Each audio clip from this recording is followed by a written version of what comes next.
There is a quiet power that walks into the room long before she speaks. She doesn't announce her plan. She doesn't parade her prayers. She doesn't overshare her process. But when she moves, things shift. My sister, today I am not here to flatter you. I am here to equip you. You've been called, chosen, marked, but with that divine favor comes a command. Not everything God gives you is meant to be shared. Now pause right there. That statement alone might shake you. We live in a world obsessed with exposure. Share your journey, they say. Tell us your secrets. Give us the behind the scenes. But what if I told you some of the most powerful women God uses are the ones who know how to keep quiet? They don't post every plan. They don't speak every prophecy. They don't unpack their promise before it's built, because they understand this. What is sacred must be sheltered. What is divine must be developed in the dark. There is a reason God gave you the vision in private. There's a reason He whispered to your spirit and not to theirs. Today, I want to reveal 5 things a woman walking with God should never share. Not because you're hiding, but because you're honoring. These aren't just tips. They are spiritual boundaries. They are laws of power. And they are the difference between a life that is driven by distraction and a life that is led by destiny. So if you've ever felt misunderstood, if you've ever questioned why your silence feels so loud, or if you're ready to step into a new dimension of divine wisdom and feminine authority, then you're in the right place.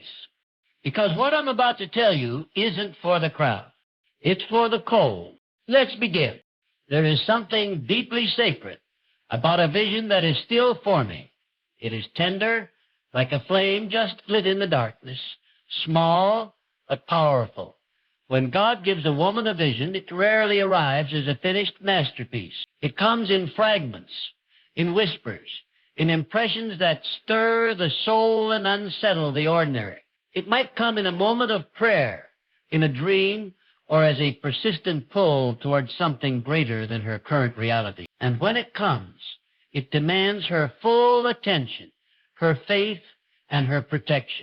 One of the most costly mistakes a woman walking with God can make is to share that vision too early, before it has roots, before it has strength, before it is spiritually mature. Why? Because what is still growing in the spirit can be easily destroyed in the natural. When you expose something too soon, you don't just invite applause, you invite scrutiny, opinions, criticism, envy, and fear. And those things don't always come from enemies. They often come from people you love, people who don't see what you see, people who can't hear what God whispered only to you. There is a reason God often called His prophets to isolation before sending them to the masses. There is a reason Jesus withdrew to lonely places to pray, even when He was surrounded by crowds who craved His miracle. Divine instruction is not meant for public consumption. Not every vision is for discussion. Some things must be carried in silence. Like a woman carries life in her womb. It grows in darkness. It is shaped in obscurity. No one sees it, but it is real. And just like a mother knows she is pregnant before anyone else can see the evidence, a woman walking with God must trust the reality of her vision before there is any outward proof. When you share your vision prematurely, you are giving others permission to question it, dismantle it, reshape it, or even mock it. And the most dangerous part is not that they will tear it apart, it's that you might start to believe them. You might begin to question yourself. You might shrink your dream to fit their understanding. You might abort your assignment because someone with no spiritual insight couldn't comprehend what God has shown you. Vision is spiritual currency. It is God's way of inviting you into a future that only you can see right now. If you squander that currency too early by spending it on the approval of others, you delay your arrival to the destiny it was meant to unlock. Some visions are so fragile in their infancy that even one seed of doubt can corrupt the soil they're planted in. That's why silence is not just protection, it's strategy, it's wisdom, it's spiritual warfare. This is not about secrecy. It's about stewardship. It's about understanding the value of what you carry and recognizing that not everyone around you is equipped to handle it. Think of Joseph, who had a divine dream of leadership and authority. In his youthful zeal, he told his brothers, believing they would rejoice in his revelation, but instead they sold him into slavery. His dream was from God. His interpretation was accurate, but the timing of his announcement was off, and it cost him years of hardship, betrayal, and pain, not because the vision was wrong, but because it was revealed too soon. The lesson is clear. Discernment is just as important as direction. Timing is just as crucial as truth. A vision not released in God's timing can become a weapon used against you instead of a tool for your elevation. A woman walking with God must be prepared to sit in the quiet, to let the vision stretch her, to write it down, pray over it, build around it, but not broadcast it. There will be a time for testimony, but testimony follows manifestation. You don't testify about a seed. You testify about a harvest. And too many women are testifying over seeds that haven't even broken the soil. What's more, the moment you expose your vision, you make room for distraction. People will give you suggestion, advice, warnings, often cloaked in concern, but rooted in fear. And suddenly, what was once a clear, burning fire in your soul becomes clouded with questions. You start to doubt. You start to hesitate. You edit the vision to make it more acceptable. You slow down to match the pace of those who don't carry your calling. And before you know it, you've built a version of your future that looks safe, but not sacred. This is why God is often quiet after he gives a vision, because he's waiting to see what you'll do with the silence. Will you rush to explain it, or will you trust him enough to sit with it, to let it shape you in secret? Will you let it do its deep work in your character, in your mindset, in your spirit? Because the woman who can protect the vision before it matures is the woman who will be trusted with its full manifestation. There is authority in restraint.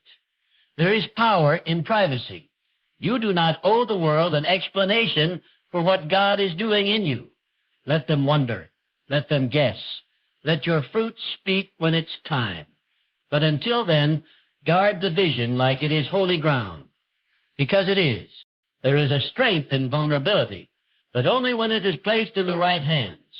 A woman walking with God must learn the difference between confession and exposure, between healing and performance. The world tells us to be transparent, to wear our struggles like badges, to bleed publicly and call it bravery. But the Spirit teaches something deeper, wisdom. Not every wound needs to be seen to be healed. Not every ache is meant for the crowd. And not every person deserves access to your broken places. There are moments in a woman's walk with God when she is cracked open by loss, by betrayal, by fear, by her own battles with identity or worth. These moments are real, they are raw, and they are deeply human. But just because they are real does not mean they are meant to be shared with everyone. Some people are not healers. Some people are spectators. And worse, some people are opportunists, waiting for a moment of weakness, not to lift you up, but to tear you down. When you reveal your struggles to the wrong people, you offer them a map to your most vulnerable places. You give them the coordinates to where you are spiritually unguarded. And when their intentions are not pure, they don't cover you. They critique you. They don't pray for you. They gossip about you. They don't walk with you through the fire. They watch from a distance, waiting to see if you'll burn. This is not cynicism. It is discernment. God never asked you to share your soul with those who cannot steward it. Look through the scriptures and you'll find that even Jesus was selective. He ministered to thousands, but he confided in a few. When he went to the Garden of Gethsemane, deeply distressed and troubled, he didn't take the crowd. He took 3 disciples. And even then they fell asleep. That moment was personal, sacred, and painful. And it teaches us something. Everyone has the capacity to carry your suffering, even when they love you. Imagine then what happens when you share your struggles with those who don't love you at all. There is a kind of spiritual maturity that allows a woman to feel deeply but speak selectively. She may be in the fire, but she does not cry out to every stranger passing by. She goes to the Father first. She sits in stillness. She allows the Holy Spirit to minister to her heart before she ever utters a word to someone else, because she understands that when she is most fragile, she must be most careful. Emotional honesty is not the same as emotional exposure. There is nothing noble about bleeding in public if it leads to deeper wounds. There is nothing wise about confessing your pain to someone who does not value your purpose, and there is nothing spiritually powerful about being wide open to people who are spiritually closed off. Some people listen not to understand, but to gather information. Some people smile while you cry, because they secretly feel stronger when you are weaker. And some people will pretend to care, only to use your vulnerability against you later. A woman walking with God must be able to discern spirit over speech. Not everyone who offers a listening ear offers a loving heart. Words can deceive, but the Spirit never lies, and so you must be led not by emotion, but by revelation. Ask yourself, can this person handle the weight of what I'm carrying? Do they have the spiritual depth to hold my truth without harming it? Have they earned access to this level of intimacy? The truth is, your weaknesses are not shameful. They are not proof of failure. They are evidence that you are human and that you are growing. But growth requires a protected environment. Just as a broken bone must be set in place and protected from movement, your broken moments must be surrounded by trust, honor, and grace. Not everyone can offer that. And when you give your weakness to someone who can't hold it with honor, you risk delaying your healing. You risk reinforcing the very pain you are trying to release. There's also a temptation, especially in moments of pain, to seek validation, to want someone to see us, to hear us, to tell us we're not alone. That desire is natural. But if you're not careful, it can lead you to confide in the wrong people simply because they were available, not because they were qualified. Availability does not equal trustworthiness. Just because someone is near you doesn't mean they should know you on that level. Intimacy must be earned, and spiritual transparency must be reserved for those who can steward it with care. Even your inner circle must be evaluated. Proximity does not guarantee loyalty. History does not guarantee maturity. A person can be close in relationship, but far in spirit. That is why your first confidant must always be God. Pour your heart out to Him before you pour it into others. Let Him direct your steps, even your steps toward vulnerability. There are times when He will lead you to speak, and times when He will instruct you to stay silent. Both are holy. Both are healing. The difference is in the discernment. There is power in privacy. There is wisdom in withholding. Your healing journey is not a performance. It is not a stage play for spectators. It is a sacred path between you and the divine. Share it only with those who honor that path. Share it with those who can intercede, not interfere. With those who will kneel beside you in prayer, not stand above you in pride. When a woman learns to guard her weaknesses from untrustworthy people, she is not hiding. She is protecting. She is cultivating strength in the shadows. And in time, when God has healed what was broken, she may speak not from a place of need, but from a place of wisdom, not to seek validation, but to give testimony, and only then will her story serve its highest purpose, not as a tool for judgment, but as a beacon of light for those still walking through the dark. A relationship built on the foundation of God's principles is a sacred covenant, one that carries with it power, mystery, and divine intimacy. For a woman walking with God, the bond she shares with her partner is more than just an emotional connection or a social arrangement.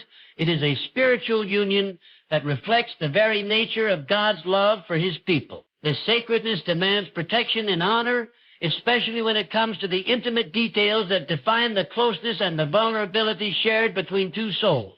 There is a profound strength in guarding the intimacies of your relationship.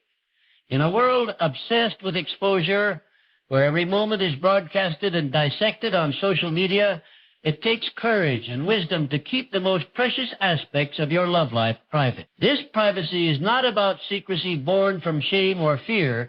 It is about respect, dignity, and reverence for the sacred space that God Himself has blessed.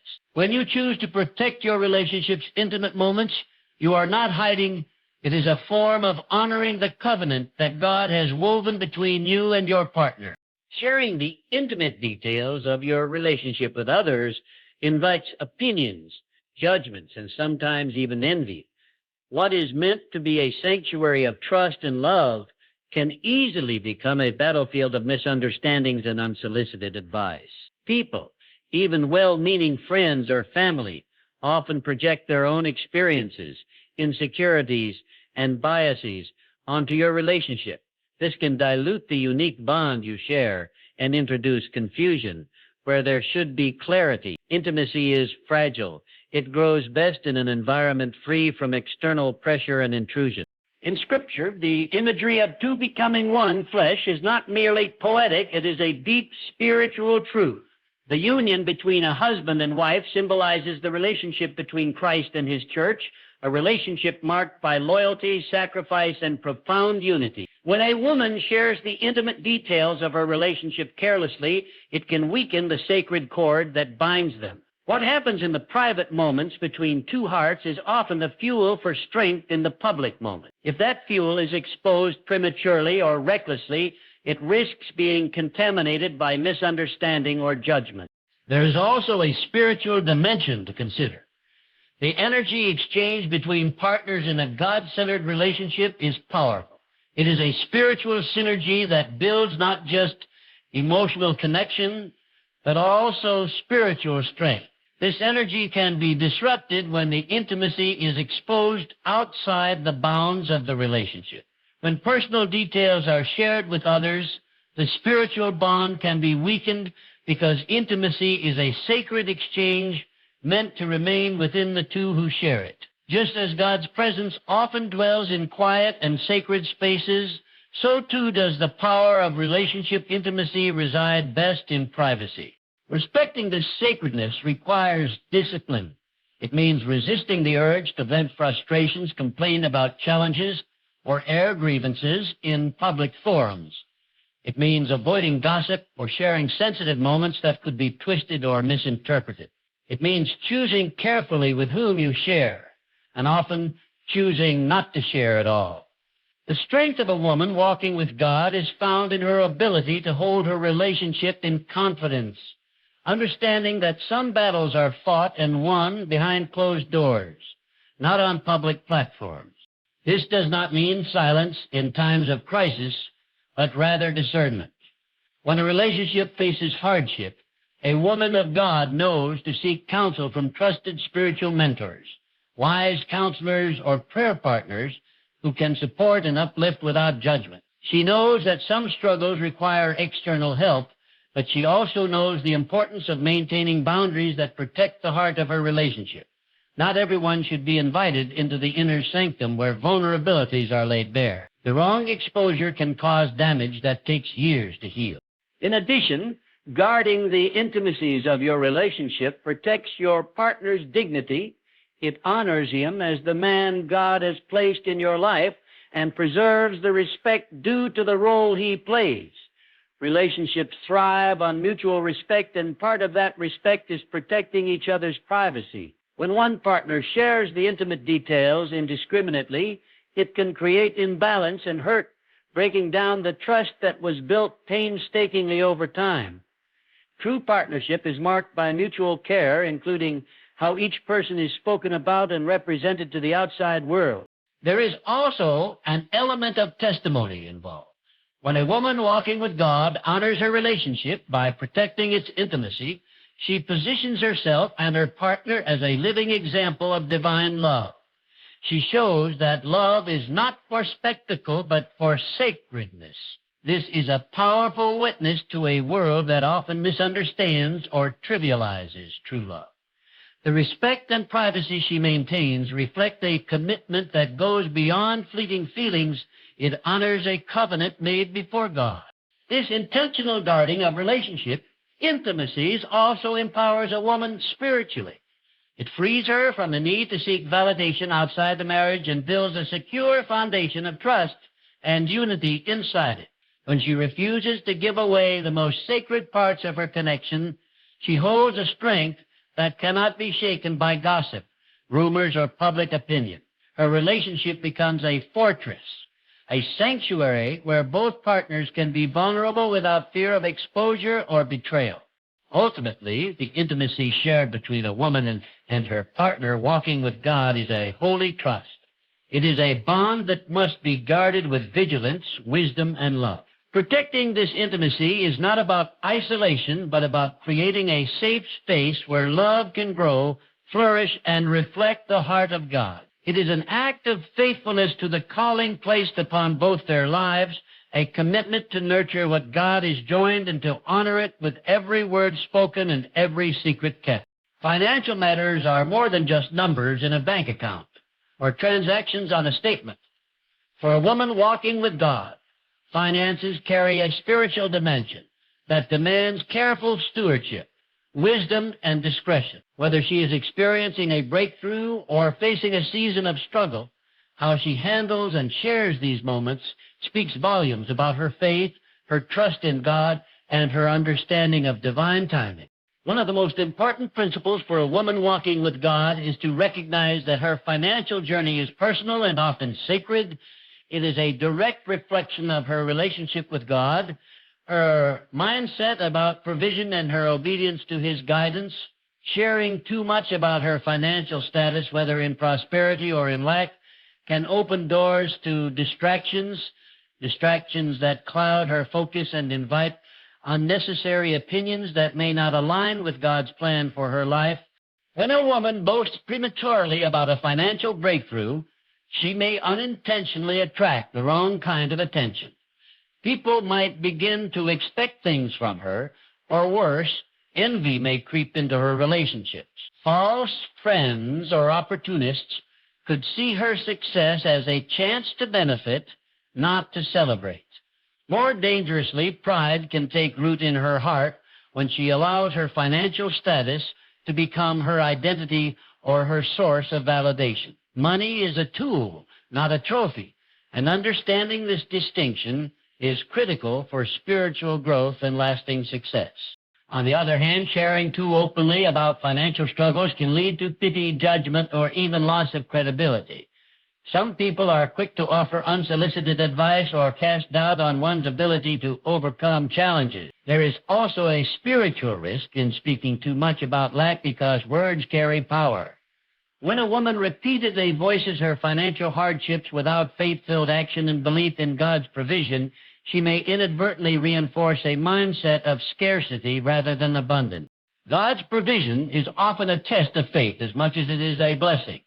The seasons of financial drought are as important as the seasons of plenty. They teach patience, perseverance, and dependence on God's timing. But both seasons, whether breakthrough or struggle, require a measure of discretion in sharing. This discretion is not about hiding the truth or living in denial. Rather, it is about exercising spiritual wisdom and understanding that every word spoken has the power to build or break the atmosphere around one's finances.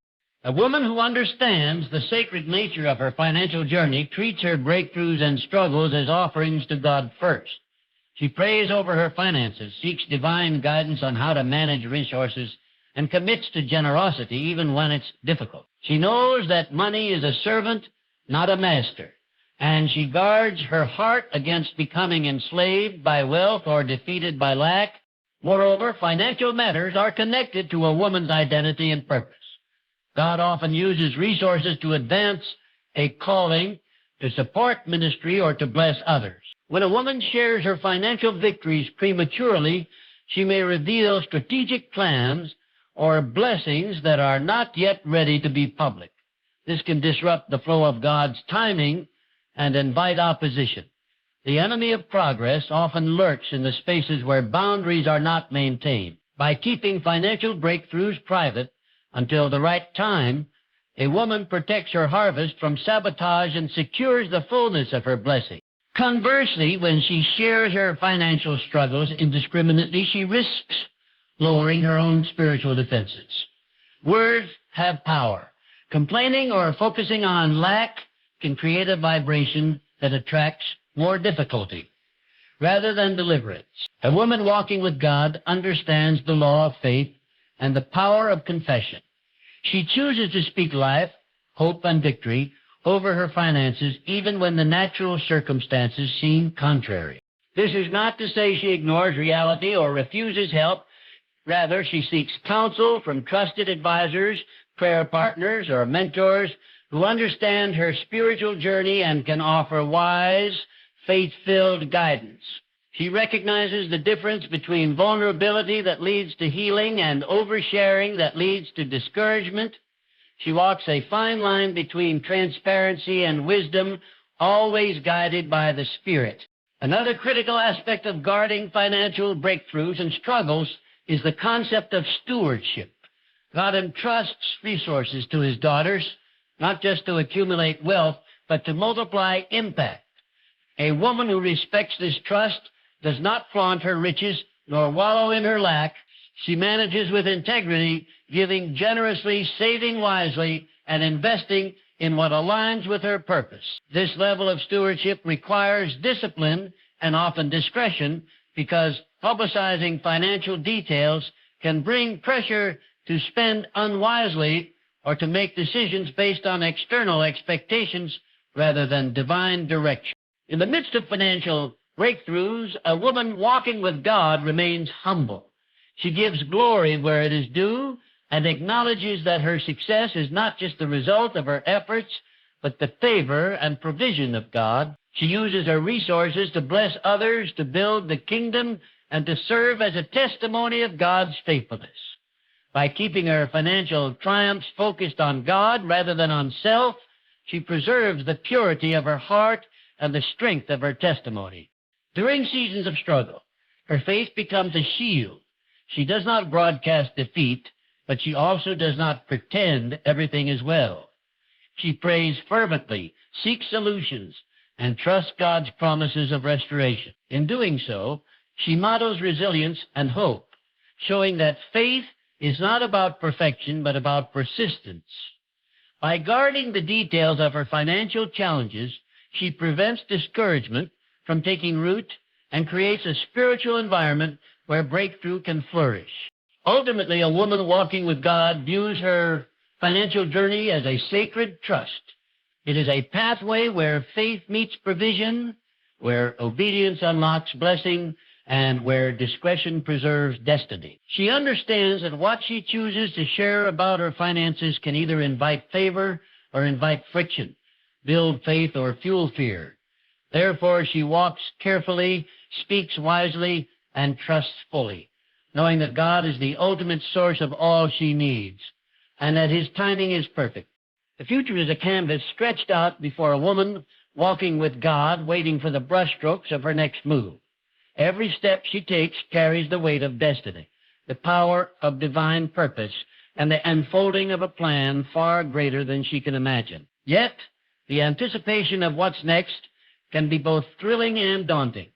There is a natural human desire to share the excitement of a new beginning, to declare loudly the direction one is headed. But for a woman whose walk is with God, the decision of when and how to reveal her next move requires divine wisdom, patience, and restraint.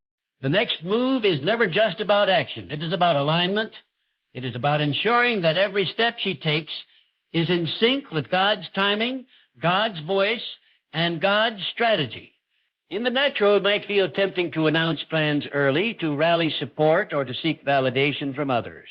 But spiritually, there is an unseen battle being waged around every decision. Premature disclosure of the next move can invite opposition, discouragement, or interference from those who do not understand the divine assignment.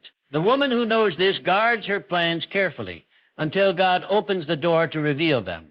Divine timing is often the hardest lesson to learn.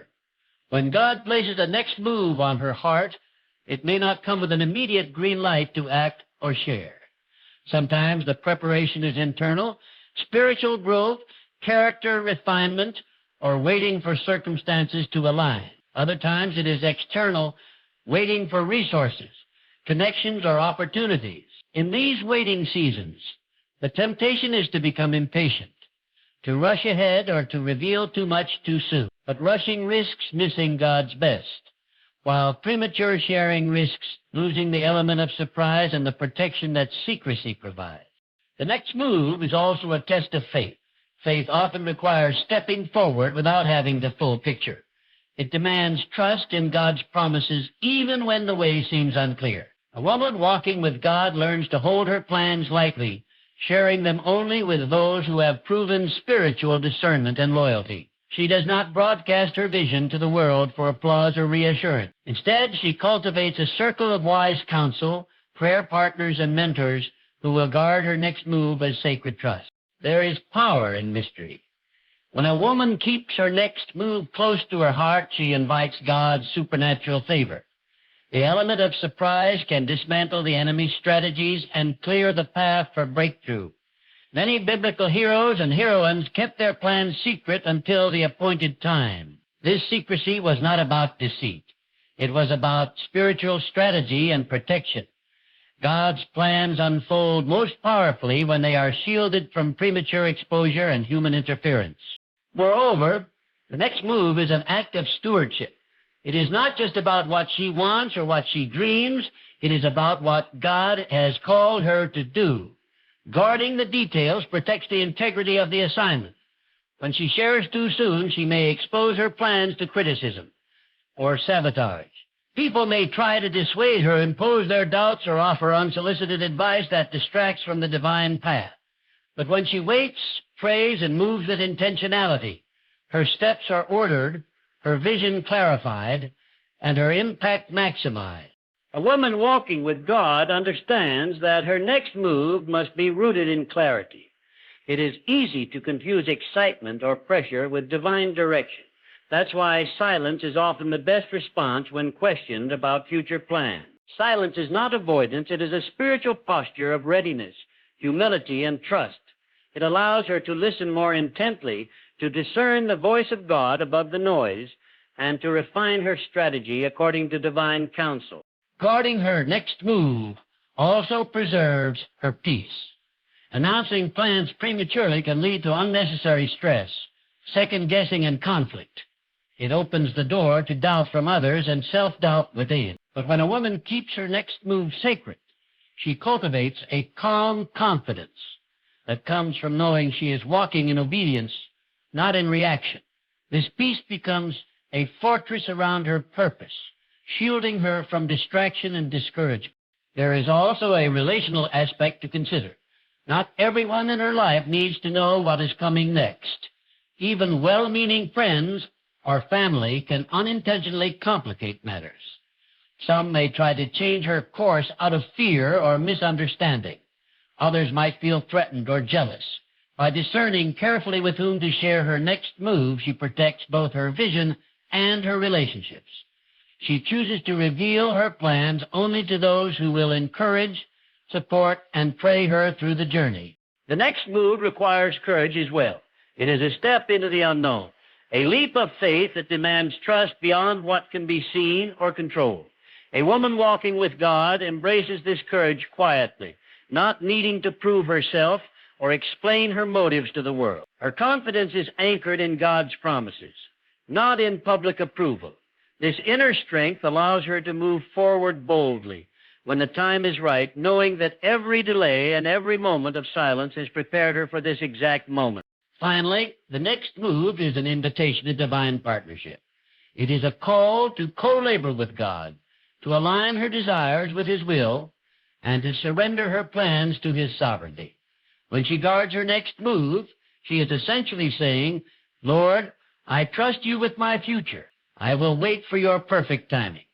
I will move when you say move. This posture of submission opens the floodgates of blessing and breakthrough, releasing favor that no premature announcement could ever secure. In walking this path, a woman learns that her next move is not just a step forward. It is a leap into destiny, carried on the wings of faith and protected by the wisdom of silence. She understands that what is hidden now will be revealed in due season, and when it is, it will come forth with power, purpose, and undeniable proof of God's hand at work. Until then, she keeps it close. She prays over it, and she prepares herself to walk boldly when the moment arrives. In the journey of walking with God, a woman learns the sacred art of guarding her heart, her vision, and her steps. She understands that some things are not meant for every ear, every eye, or every moment. By holding close what is precious, her vision before it's mature, her weaknesses from untrustworthy ears, the intimacies of her relationships, her financial breakthroughs and struggles, and even her next move, she protects her destiny and honors the divine process unfolding within her. This guarding is not about isolation or fear. It is about wisdom, strength, and faith. It is about knowing that God's timing is perfect, that His plans are unshakable, and that her obedience today plants the seeds for tomorrow's harvest. She becomes a woman who walks not by sight, but by the sure and steady light of divine purpose, confident that what is hidden now will one day be revealed in glory. So guard these treasures with care. Speak only when led. Share only when it serves the higher good. Trust God fully in the process, because a woman who walks with God is a force to be reckoned with. A light in the darkness, a voice of hope, and a testament to the power of faith kept pure and sacred. Your journey is your own. Protect it, nurture it, and watch how God moves mountains on your behalf. The best is yet to come.